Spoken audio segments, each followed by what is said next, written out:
Setiap hari pria itu memandikan ayahnya dengan asam sulfat pekat, sampai ayahnya menjadi bersih dan putih. Tapi membersihkan saja tidak cukup. Dia memotong kawat besi dan menyambungkan tulang-tulang yang berserakan. Akhirnya ayahnya berubah menjadi kerangka yang utuh. Dan inilah hadiah yang dia berikan untuk putrinya. Hei, perhatikan semuanya. Lihat siapa yang datang. Namun, gadis kecil itu sama sekali tidak merasa takut. Bahkan meminta kakek tulang untuk memeluknya. Karena dia juga adalah seorang tengkorak. Bahkan ibu gadis itu pun tidak terkecuali. Mau minum sup? Ini benar-benar enak loh.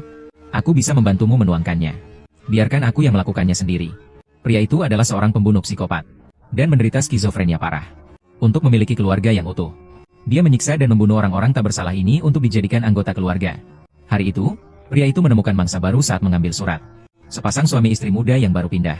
Tapi pria itu hanya tertarik pada istri muda yang cantik. Setelah menyapa mereka, Lau Pang mulai merencanakan bagaimana cara melakukannya. Mungkin langit sedang membantu. Malam itu, pasangan muda yang mabuk menabrak kotak surat rumah Lau Pang. Wanita itu segera mengetuk pintu tetapi tidak ada jawaban. David terpaksa meninggalkan catatan untuk menjelaskan kejadiannya. Tanpa disadari, Lau Pang bersembunyi di tempat gelap dan mengamati semuanya. Untungnya mereka tidak menemukan tengkorak di dalam kotak surat. Ini adalah istri pertama Lau Pan.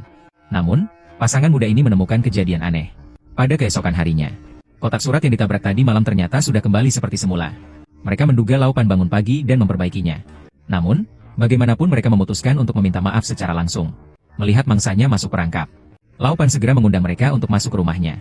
Dalam percakapan, Lau Pang mengetahui bahwa David adalah seorang dokter. Dan Anna adalah seorang jurnalis. Orang tua dari kedua belah pihak sudah tiada. Dan mereka tidak memiliki banyak teman di sini. Bagi Lau Pang, ini adalah mangsa yang sempurna. Anna yang tidak curiga masih memuji rumah Lau Pang. Namun sebagai seorang jurnalis, dia menemukan beberapa petunjuk yang mencurigakan. Itulah pertemuan pertama kami. Bagaimana Lau Pang tahu mereka datang dari California? Dan menghadapi pertanyaan Anna, Lau Pang segera mengatakan bahwa dia tidak sengaja melihat plat mobil.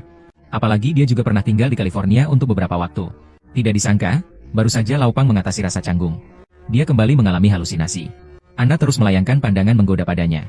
Mereka bilang pasangan suami istri itu tidak harmonis. Lau Pang adalah pangeran impiannya. Telingaku sebelah ini agak tuli. Oh, aku hanya bilang kami sangat menyesal tentang kotak posmu.